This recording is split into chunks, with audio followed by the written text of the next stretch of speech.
High বন্ধুরা, কেমন আছেন সবাই? আমরা আসছি বৌদ্ধবিহার। আসুন ভিতরে কি আছে দেখি।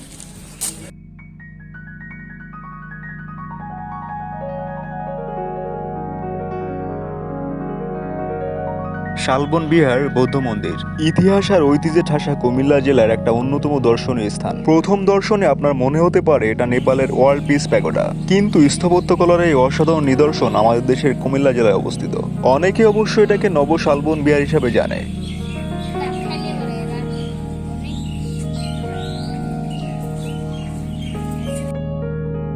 আপনি যখন নব শালবন বিহারে প্রবেশ করবেন, সবার আগে চোখে পড়বে এক বিশাল বড় সোনালী কালারের বৌদ্ধ মূর্তি।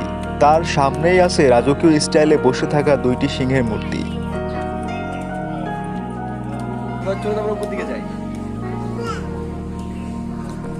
2004 সালে থাইল্যান্ডের বৌদ্ধ ধর্মীয় ফাউন্ডেশনের উপহার হিসেবে পাওয়া একটি ধাতব বৌদ্ধ মূর্তি এই বিহারে স্থাপন করা হয়, যার উচ্চতা 30 ফিট এবং ওজন 6 টনের মতো।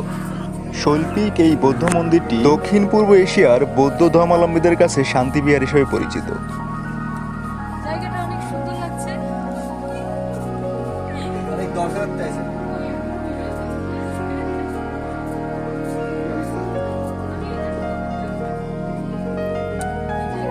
কারুকাজে ভরা এই মন্দিরটির চারি সাইডে রয়েছে দুইটি বড় এবং একটি ছোট মঠক। এছাড়াও এখানে রয়েছে মেডিটেশন সেন্টার, লাইব্রেরি এবং জাদুঘর।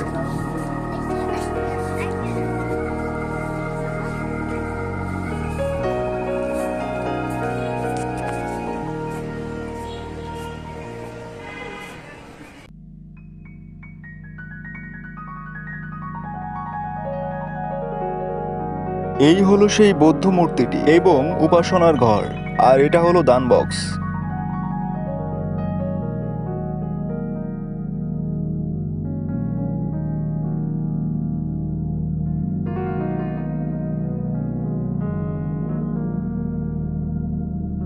পুরো এলাকাটা অনেক পরিচ্ছন্ন এবং পরিপাটি করে রাখা। প্রতিদিন এখানে শত শত দর্শনার্থী এসে ভিড় জমায় জায়গাটাকে ঘুরে দেখার জন্য। গেইটে আপনাকে এন্ট্রি ফি দিতে হবে 30 টাকা। পার্সোনাল ফোন, মানি ব্যাগ কিংবা হ্যান্ড ব্যাগ ছাড়া বাকি সমস্ত কিছু আপনাকে জমা দিয়ে তারপর ভিতরে ঢুকতে হবে, এবং অবশ্যই আপনাকে জুতাটা খুলে মন্দিরে প্রবেশ করতে হবে।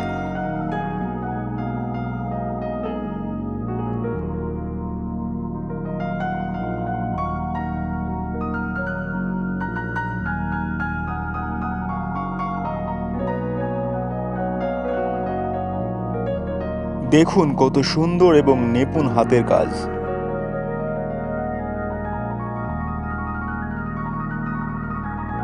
নব শালবন বিহার কিংবা শালবন বিহার বুদ্ধ মন্দির আসতে হলে আপনাকে প্রথমে আসতে হবে কুমিল্লাতে, তারপর কুমিল্লার Kotbari bus stand. Kotbari bus stand থেকে রিকশায় কিংবা অটোতে করে চলে আসতে পারবেন এই শালবন বিহার বৌদ্ধ মন্দিরে। কুমিল্লা 0 পয়েন্ট থেকে এই জায়গার দূরত্ব মাত্র 13 কিলোমিটার।